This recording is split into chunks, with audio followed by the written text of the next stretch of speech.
But yeah, it's very interesting you mentioned this, these other traits or these other behavior, which is not recognized and not given enough sort of attention by people, right? Like empathy, consideration, Yeah. recognizing those things in people and helping out and being empathetic. And I mean, I don't know if those are the exact words or emotions, but uh, where do you draw the line when it comes to, because see, it sort of reflects two different ways of bringing up a child, right? Because you live in the US, help is hard to come by.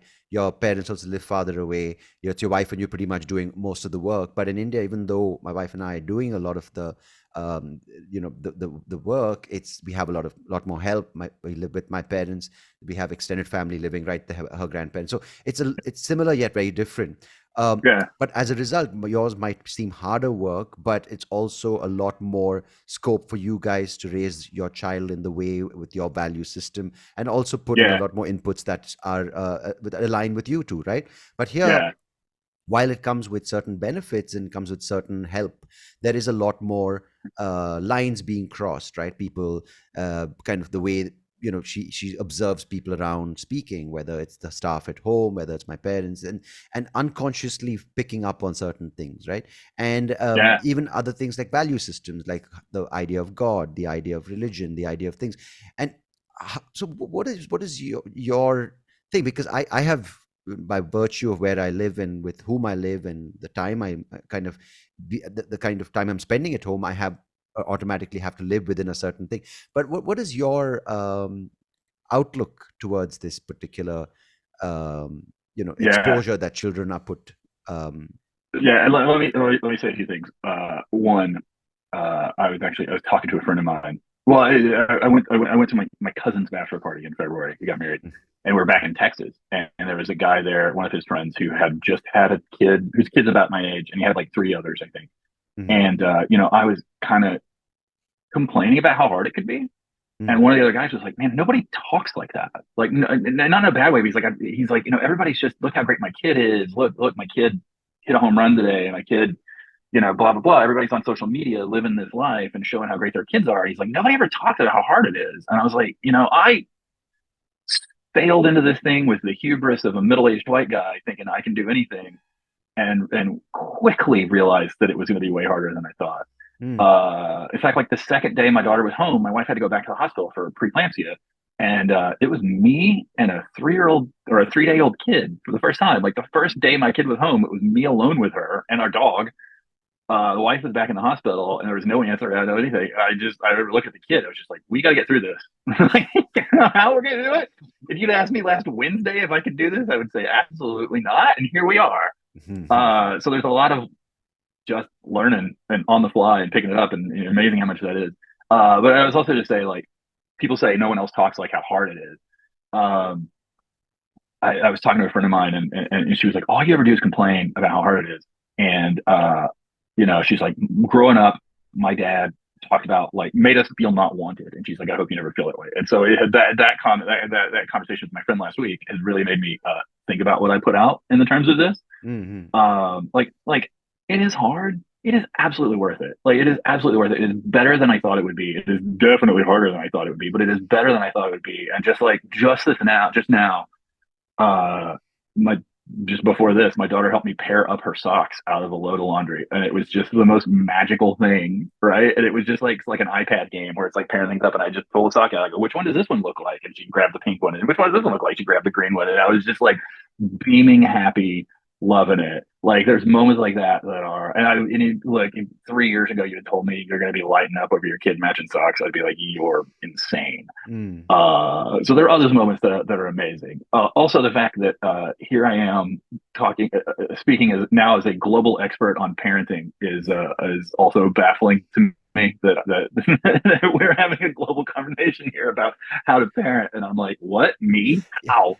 Yeah, and that's Uh, the beautiful thing, right? These are things that you don't read in books or in parenting groups, and it's nice because it makes you, it helps you to go through this realizing, what, it's okay to have those thoughts, because yeah, yes, it is hard. You will get angry, you will get irritated, you'll get frustrated. You might even snap at your child saying, "Shut, why aren't you sleeping?" When you're rocking and she's howling. But never did that. Sorry. Yeah, I did that. I did that. Yeah. Yeah.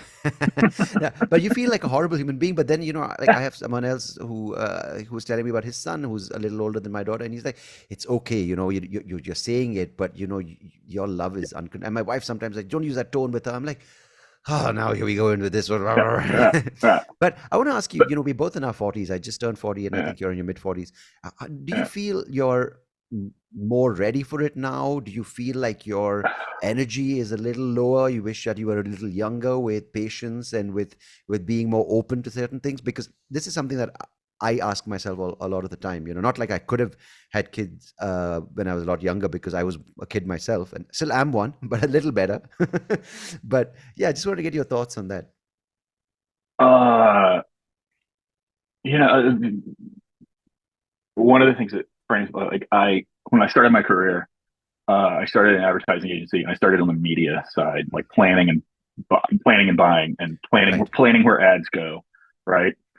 And then switched over to being more of a producer or project manager, right? And Hmm. so there's plenty of times when I get into a project and I draw from that couple of years that I spent in media at the beginning of my career, even still now, 20 years later, where I'll be like, we talk to media agency, is it worth the buy? Like, what are we doing? And like, I don't know how to approach projects without that media background. Yeah. Uh, I don't know how I would approach parenthood as a 25-year-old. Like, I don't know how I would do that. I don't know how I would have these skills. Now, granted, I'm not prepared at 47, so I was definitely not prepared at 25. Right. Right. Um, no, I don't regret it. And also, like, there's an interesting thing in my family. My dad was, I grew up in rural West Texas, like Hmm. very rural West Texas. And my dad was 34 when he had me, which was ancient at the time in the mid Yeah. 70s, right, in West Texas. Uh, he was the youngest of nine children, and his dad was, I'm not looking. I've got, forgive me, poor fathers. I'm doing this without a net. I don't have the notes in front of me. I think my grandfather was 41 when my dad was born.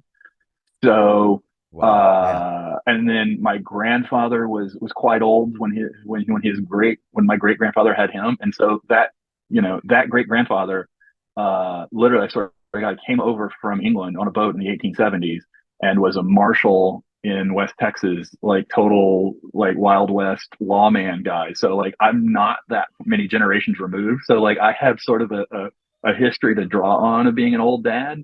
Mm. Now, and so like I don't know, like that's my line, that's my lineage. There's plenty of young fathers and mothers in my family, but like yeah, nah, I don't know how to do it any other way. I don't know how I would have done it any other way. Maybe that's a And lack of empathy or whatever yeah, on no, I my part, totally but like it totally resonates with me, because I asked you that question because we put such a importance on physical number, right? You have to have a kid by this age, you have to have a house by this age, your kid has to be, yeah, you have to be at this age when they graduate. And it it didn't bother me, but it's still because for years you're told that and you see around you people doing that. Of course, now, earlier, as you said, like people who get married at 20, 21, 23, they have a kid, and next thing they're 40, they're like, yeah, my time my kids in college, I can go wild. And you see that right now, people in their 40s, their kids are going away for university and they're going buck wild, right? Because they're 40, yeah. but at the same time, their emotional growth is still stuck at 18 because they just had to do these things. But if you Well, ask me, and sorry, go now ahead, I go ahead. just want to finish this thought about the physical number. It means nothing because, yeah, I did turn 40, but I've actually felt for the first time that I can take care of myself and I'm actually content or at peace with what I am. And I spoke to you about this right before we started recording. Yeah, Like, I've taken stock of the flaws I have, the bad traits I have, my yeah, shortcomings, and I'm not denying them. I'm not celebrating them, but at the same time, I've also recognized that I do have certain things that I enjoy in life that I can do, and yeah, that's taken so many years. And I'd rather be this person at 40 with a person I can take care of now, as opposed to ticking these boxes and being absolutely a miserable person pretending to be these different yeah, roles, and just yeah, having another baby saying, you know what, I have a baby, I'm a father, but yeah, absolutely yeah, not doing the right thing, but saying and being seen doing all the right things. yeah, yeah. And like if I was 25, 27, whatever, had a kid, and like I wouldn't feel confident being like, this is hard. I don't think, you know what I mean? Yeah, yeah, yeah. I wouldn't own the real narrative of it for sure.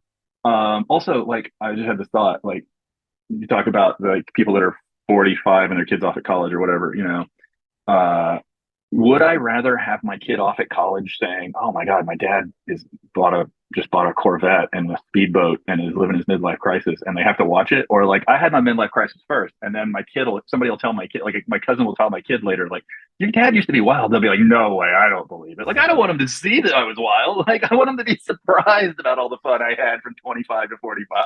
Like Yeah, my yeah. dad did what? Like that's what I want. I don't want them seeing it and they can process on their own. Like my cousin could tell a story about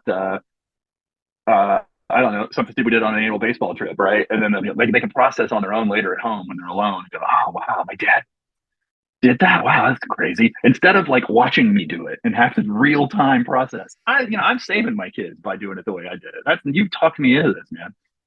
Yeah, it's a very interesting way of looking at it because you are like yes, I totally agree with you. I don't want my daughter to be like, how can you tell me to come back home early? You came back shit faced at 4 after a stand up gig. I'm like, no, no. Now I'm Yeah, like, I used to do that, so now I've changed. yeah, yeah, yeah. Well, and it's like you think about like a lot of like I was telling you before we started recording, a lot of friends and family and stuff had kids started the pandemic through the pandemic up to Yeah. us, where there was like a whole wave of child. There's a brood of children now, just a horde of feral children roaming America now with our friends and family. And you think about how like I thought about like some of I'm not as we get older, I'm like, there's kids now that are running around that I can literally go like, I know the story of how your mom and dad met. Like, I know the crazy story. I know that they both went to a football game with other people and they were standing next to each other and they started talking to each other and hit it off and jumped their dates. And then, like, you know what I mean? Like, or I know that you're, like all the salacious stories of your Yeah. parents when they met, and you're this toddler running around, and I'm like, ooh, Yeah. No, you it's know, actually it's something. There's something. At least for me, I can't speak for all parents, but I feel this level of uh, each person takes time with their baggage, but I feel this level of acceptance that I've reached has given me a better foundation to kind of approach parenthood, because otherwise it's kind of like you're flailing, you're kind of pointing fingers, you're comparing yourself constantly to other dads, to other parents, to other kids, and I feel the entire thing, you sort of the benchmarks change because you're constantly then thinking, okay, which school should I be seen putting her at? Which, yeah, that'll reflect on my income, that'll reflect on how cool as a dad I am, or which holiday she yeah, should go for. Because yeah, those things, the external, these kind of measurements of success, are so, at this young age, is so impressionable, right? Like, because, okay, where did they have the party? What gifts did they get at the party? What friends are there? What cars do the friends have? And I feel it's happening so much where I live in Bangalore, because we're sort of an emerging economy. We have a richer middle class now. People have a lot more disposable income, and it's becoming about all those um, those kind of gauges, or those kind of the manifestation in the sort of material this thing, and it's very easy to get sucked in. And I'm not saying this is wrong. You yeah, can own nice cars, nothing wrong with that. But if that becomes your entire sort of focus as a parent, saying she should be seen in this, she should be seen in yeah, this school because that's the cool kids or the rich yeah, parents go to, that becomes a problem, because then you're doing it because it's because of the validation or the acceptance, as opposed to because maybe the teachers are good, or maybe because you just enjoy driving a nice car, right? And that gets a little tiring, and that passes on the wrong kind of energy, I think, to the kid. for sure. And 2 points really fast. One, I'm making this up. I'm doing this whole show without notes. So you're going to do show notes later and go, Colby made up everything he just said. But This I is how I believe do I my saw it. entire chat. Don't worry about it. I have no show notes. I don't send you questions, as you know. Well, what I was I going to love say was, this. yeah, like I saw, there's a study I saw. Go find it. Get your intern to go find it. Yeah. There was a study that showed that, like, because I can't, I quote it and I should go, I should have it handy. That like the single largest determinant of this is here in the States, obviously, like the single largest determinant of like academic achievement for kids was how involved their parents were. Mm, And it wasn't like so much what school district they went to, or when they started reading, or how much you read to them as kids or babies, or when you played classical music for them in the womb, or like all this stuff in those books and all, it wasn't that. It was literally just how involved you are in their education. And like, teachers will, come to parents who are more involved and say like, your kid's having trouble reading or blah blah, and then you've got a path line. So it's like the most important thing is like how involved are you? Yeah. And I've thought about that a lot. And so I think we can build up like this kid has to be in this school. We have to get this car seat over this one, and then this one's oh my god, I shouldn't get going on car seats. We had a whole like wholesale floor of car seats around here at one time or another from different ones. But like it's important to step back and be like, you know, should I spend $400 or whatever on this car seat versus the $200 one or the $150 one? Like, what is the real benefit spread pattern of you know of these things? Like, okay, the most important factor in the school is actually how involved are we? Like, Yeah. some part of this doesn't matter. Now, we can talk about the systems that allow parents to be more involved and how that's not fair. And we can talk about like systems that really are important. I don't disagree with that, but like, this, some portion of, there's kids that go to Harvard and don't get anything out of it, Yeah. you Yeah. know, uh, Yeah. or there's kids that go to, a 2 year JUCO, work their way through it, go to a 4 year school afterwards, blah, blah, and then tear it up. So like, I think it's important to figure out sort of like the outcomes. It's like, oh, they're 10% more likely to get into college. Well, like, how do we get them to the front end of the lower school? If you know what I mean? Like, I just think that there's things like that. My other point, my other rambling to this was that we were kind of meandering around earlier. I was going to say is that I'm finding as a parent and looking at grandparents and how I was raised, I now get to really pick and choose what parts of me and what parts of that background I get to put on my kid and be like really critical of all the parts.